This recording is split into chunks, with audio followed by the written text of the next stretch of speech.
What if I told you that Daniel Agger was the greatest Danish defender of all time, but he never got to lift the Champions League trophy he deserved? A defender who could have been a legend on par with Maldini and Ramos if his body hadn't betrayed him. He wasn't just a player, he was an ideology. Loyalty over money. A man who loved Liverpool so much that he tattooed "You'll never walk alone" across his knuckles. This is the story of a man who would rather have died with honor than sold his soul for a big contract. The year was 2004. A lanky 19-year-old center-back struggled through a training session at Brøndby IF. His name? Daniel Agger. At that point, not many saw him as a future world star. He was too thin, too injury-prone, and far too temperamental. But something changed. Brøndby sold their Swedish defensive leader Andreas Jakobsen to Southampton, and suddenly a spot opened up in the starting lineup. Coach Michael Laudrup saw something in the young lad, something unique. A rare ability to read the game, an elegance in building attacks that was rarely seen in defenders. But the journey to the top almost ended before it even began. Agger's football career had started in his hometown of Vidover, where he played for the local club Rosenhøj, a club that had produced many great football players, such as Michael Krohn-Daly, Michael and Martin Johansson, and Jonas Wind from Wolfsburg. During his time as a youth player, a 13-year-old Daniel Agger had suffered a severe injury. At Vidover Hospital, he received a harsh diagnosis from the doctors, and for a moment he thought his football dream had shattered. As Agger himself said in an interview with Danish media years later, "I thought it was over." However, he refused to give up, and after a year of rest and rehabilitation, he returned to the pitch one step at a time. 2005 was the year Daniel Agger went from talent to profile. He won the double with Brøndby and was named the Under-21 Talent of the Year. In just 2 seasons at Brøndby, he played 49 matches and scored 5 goals. He delivered one of his greatest performances in one of the club's most famous victories, 5-0 over FC Copenhagen in May 2005. The young defender started the historic victory off after only 4 minutes, where he put Brøndby up 1-0 with an incredible header in front of a full home ground. Brøndby Stadium exploded in ecstasy, and right then and there, it was like everything just clicked. On June 2, 2005, Agger received his first call-up to the Danish national team. He debuted in a friendly match against Finland, where Denmark won 1-0. At just 20 years old, he played with a confidence that made both fans and experts take notice. And they weren't the only ones taking notice.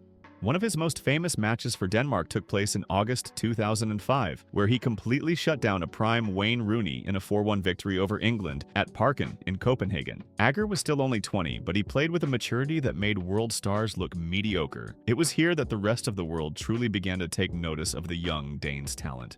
In September 2005, Bayern Munich's coach Felix Magath sat at Parken. He wasn't there for fun. He had come to watch the talented Danish defender play. Rumors swirled. Could Agger be heading to Germany? But unfortunately, fate had it differently. Later that month, Agger suffered a serious ligament injury, keeping him out for 10 to 12 weeks. Agger was devastated. The Bayern Munich door was closed, but another door appeared, and Liverpool was knocking. Literally. Fast forward to January 2006. Daniel Agger moved to Liverpool for £6 million, which at the time was a record for a Danish player. But the path there hadn't been simple. Negotiations between Brøndby and Liverpool had taken place in summer 2005 in Monaco during the Super Cup, where Liverpool played CSKA Moscow. Brøndby's then chairman, Per Bjerregaard, had been present because a volunteer from Brøndby had been nominated for Volunteer of the Century by UEFA. Liverpool's delegation saw that as an opportunity to go knock on the Brøndby chairman's hotel door and try to initiate some kind of negotiations. Initially, Liverpool didn't want to pay the amount Brøndby demanded, but after intense negotiations, a solution was found. Agger was now a Liverpool player. When he finally joined Liverpool in January 2006, he was a young defender with immense potential. But Anfield was no place for weak souls. Liverpool was a club with history, a club where mediocrity wasn't tolerated. Agger understood this from day one, which is why he very quickly became a fan favorite. In September 2006, just months after his arrival, he cemented his status as a player with X Factor. Against West Ham, he received the ball from far out, took a few touches, and without hesitation fired a missile of a long shot into the top corner. His beautiful left foot wasn't only made for 50-yard diagonals or razor-sharp passes up through opponents' lines. No, this guy also had a banging shot from distance, One of his most iconic goals came from a long shot. In the 2007 Champions League semi-final against Chelsea, Liverpool was trailing after the first leg. At Anfield, the atmosphere was electric. A free kick from the side was passed to Agger, and from the edge of the box with surgical precision, he sent the ball into the net. A monumental goal for Liverpool that advanced to the final. Just like that, Daniel Agger had written himself into the club's history. Unfortunately, despite his crucial contribution, Agger's dream of a Champions League victory was shattered when Liverpool lost 2-1 in the final on May 23, 2007. Filippo Inzaghi's goals sealed Milan's victory, and although Agger gave his all in the final, the trophy eluded him. It was a heartbreaking moment, particularly after the joy he had brought to Liverpool fans with his semi-final performance. For Agger, who had worked so hard to get to that stage, the loss was a bitter reminder of how cruel football could be, leaving him with the emptiness of coming so close to glory but falling short. Agger played 232 matches for Liverpool and scored 14 goals. He won the League Cup in 2012 and became a cult hero. He captained the club several times and earned the respect of the fans for his elegance, leadership, and loyalty. The Dane immersed himself into Liverpool, opening restaurants, getting "You'll Never Walk Alone" tattooed on his knuckles. He was offered huge sums of money from Manchester City and Barcelona, but rejected them, staying at Liverpool. In typical Daniel Agger fashion, he referred to his YNWA tattoo as a symbol of his love for the club. "I would never leave. I love this club."